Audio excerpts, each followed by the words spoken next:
नमस्कार बच्चों, आज का हमारा टॉपिक है स्कोप ऑफ एजुकेशन, यानी कि शिक्षा के विषय वस्तु या अध्ययन क्षेत्र कि शिक्षा के कौन कौन से अध्ययन क्षेत्र हैं। इससे पहले हमने आपको शिक्षा क्या है, शिक्षा के क्या उद्देश्य है, शिक्षा की क्या प्रकृति है, उसके बारे में हमने बताया।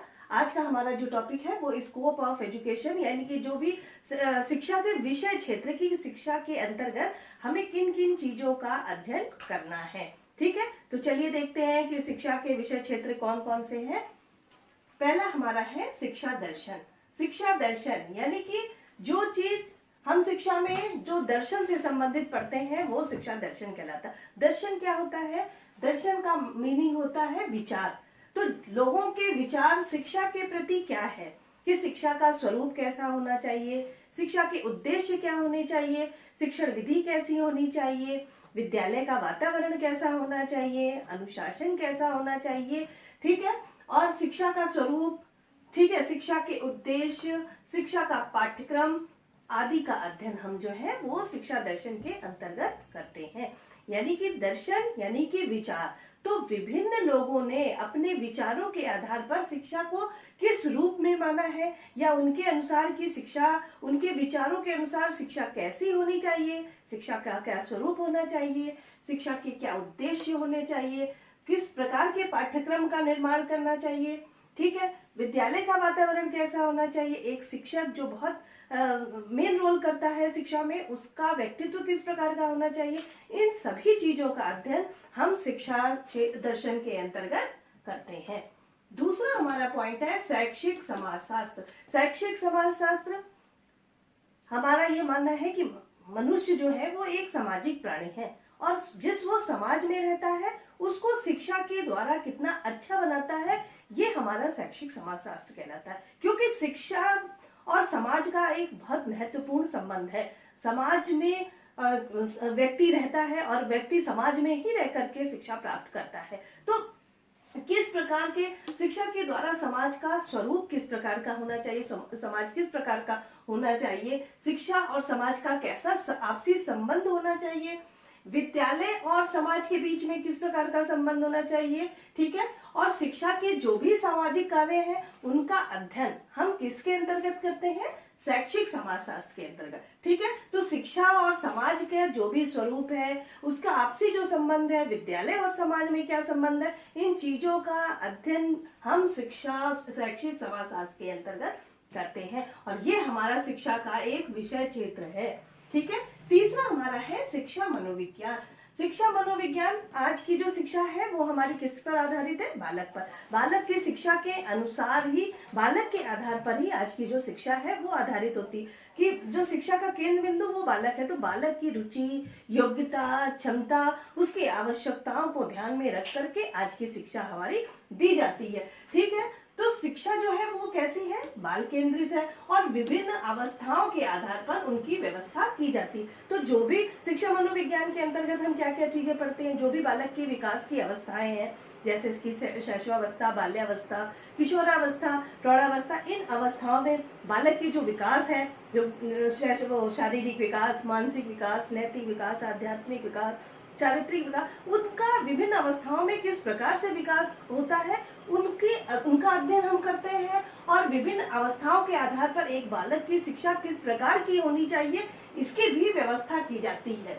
ठीक है, और इसके अंतर्गत बालक की जो रुचि है, उसकी योग्यता है, उनकी समस्याएं हैं, उन समस्याओं का भी अध्ययन किया जाता है। क्योंकि आज की जो हमारी शिक्षा है वो बाल केंद्रित शिक्षा है और वो पूरी शिक्षा जो है वो किसके इर्द गिर्द घूमती है? एक बालक के। तो बालक के ही आधार पर आज की हमारी शिक्षा दी जाती है। बालक की रुचि, योग्यता, क्षमता और उसकी जो भी शैक्षिक समस्याएं हैं उनका समाधान किया जाता है, उनका समाधान ढूंढा जाता है और ये सभी चीजें हम किसके अंतर्गत पढ़ते हैं? शिक्षा मनोविज्ञान के अंतर्गत। ठीक है, अगला हमारा पॉइंट है शिक्षा का इतिहास। कहते हैं कि वर्तमान की रचना जो है, आज की जो हम रचना, जो भी हम आज का अपनी शिक्षा को बनाते हैं, वो किसके, अतीत की उपलब्धियों के आधार पर किया जाता है। इसीलिए अतीत का अध्ययन आवश्यक है। जो भी हमारी पहली हिस्ट्री है, जो भी हमारी शिक्षा से संबंधित जो भी हमारा अतीत है, जैसी हमारी पहले की जो शिक्षा होती थी, उसका अध्ययन हमारे लिए बहुत आवश्यक है, क्योंकि उसी के आधार पर आज जो वर्तमान जो भी हमारी शिक्षा, उसी के आधार पर हम उसका मूल्यांकन करते हैं कि पहले की जो शिक्षा है उसके आधार पर हम आज की शिक्षा में क्या जरूरत है, ऐसी चीजें जिससे हम बदलाव करें, उनका विकास कर सके। और इसीलिए हम जो भी हमारी हिस्ट्री है, जो भी हमारा इतिहास है शिक्षा का, उसके बारे में अध्ययन करना बहुत आवश्यक है, और उसी के आधार पर हम जो भी शिक्षा, आज की वर्तमान की शिक्षा का मूल्यांकन सही कर सकते हैं। ठीक है, अगला हमारा है तुलनात्मक शिक्षा। तुलनात्मक, जैसा कि नाम से स्पष्ट है कि किसी भी चीज की तुलना करना। ठीक है, मनुष्य अपने अनुभवों से ही नहीं, दूसरे देश और राष्ट्र के लोगों से भी अनुभवों से लाभ उठाता है। एक व्यक्ति अपने जिस देश में रहता है वहाँ की शिक्षा तो प्राप्त करता ही करता है, उसके अलावा जो दूसरे देश की शिक्षा प्रणाली किस प्रकार की है, किस प्रकार के लोगों का अनुभव है, उसका भी लाभ उठाता है। और ये चीजें हम किसके अंतर्गत करते हैं, तुलनात्मक शिक्षा के अंतर्गत। तुलनात्मक शिक्षा एक देश से दूसरे देश की जो भी उसकी शिक्षा प्रणाली है, उस प्रणाली में हम तुलनात्मक अध्ययन करते हैं, और तुलनात्मक अध्ययन भी हमारी शिक्षा का विषय क्षेत्र है। ठीक है, अगला हमारा है शैक्षिक समस्याएं। देश की सभी शैक्षिक समस्याओं पर विचार किया जाता है। शिक्षा के द्वारा जितनी भी देश की सभी जो भी शिक्षा की समस्याएं हैं, उन पर विचार किया जाता है और उनका समाधान ढूंढा जाता है कि जो भी वो जो हमारी समस्या है उनका क्या समाधान किया जा सकता है। उसके अलावा हमारी शिक्षा को व्यावसायिक रूप प्रदान किया जाता है। आज की जो हमारी शिक्षा है वो कैसी होनी चाहिए, व्यावसायिक शिक्षा होनी चाहिए। बालक को जीविकोपार्जन के लिए तैयार करना चाहिए, जो भी बच्चे के लिए उपयोगी हो वैसी शिक्षा देनी चाहिए। और आज की जो हमारी शिक्षा है वो व्यावसायिक रूप प्रदान करती है। उसके अलावा सभी बच्चों को एक समान सुविधाएं उपलब्ध कराना, सभी बच्चों को एक जैसी शिक्षा देना, एक समान सुविधाएं उपलब्ध कराना, कोई भी बच्चा शिक्षा से वंचित न रहे, इन चीजों को ध्यान रखना। और शिक्षा का राष्ट्रीयकरण करना, कि एक शिक्षा के द्वारा बालक के अंदर राष्ट्रीय एकता का विकास करना। और ये सभी चीजें हमारी बालक की शिक्षा की शैक्षिक समस्याओं के अंतर्गत आती है, और उनमें हम इन चीजों का अध्ययन करते हैं। ठीक है, अगला पॉइंट है हमारी शिक्षण कला एवं तकनीकी। जो शिक्षण टीचिंग मेथड है, शिक्षण क्या होता है, सीखना क्या है, सीखने की कौन कौन सी विधियां हैं, कौन कौन सी विधियों से के माध्यम से हम शिक्षा को उपयोगी बना सकते हैं, इनका अध्ययन भी हम शिक्षण कला एवं तकनीकी के माध्यम से करते हैं। ठीक है, अगला हमारा है अध्ययन के विषय क्षेत्र, विशिष्ट क्षेत्र, मतलब स्पेशल कुछ क्षेत्र और भी है जिनमें हम शिक्षा को का अध्ययन करते हैं। जैसे कि शिशु शिक्षा, बालक की जो शिक्षा है वो, प्रौढ़ शिक्षा क्या होती है, स्त्री शिक्षा के बारे में हम क्या कर सकते हैं, तकनीकी शिक्षा हमारी कैसी होनी चाहिए, व्यावसायिक शिक्षा क्या है।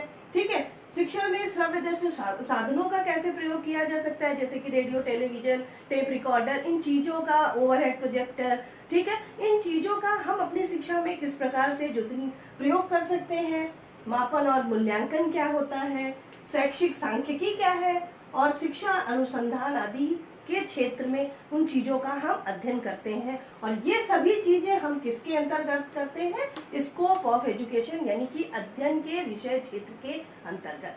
ठीक है, तो ये चीजें थी हमारे स्कोप ऑफ एजुकेशन, यानी कि शिक्षा के विषय वस्तु एवं उसके अध्ययन क्षेत्र।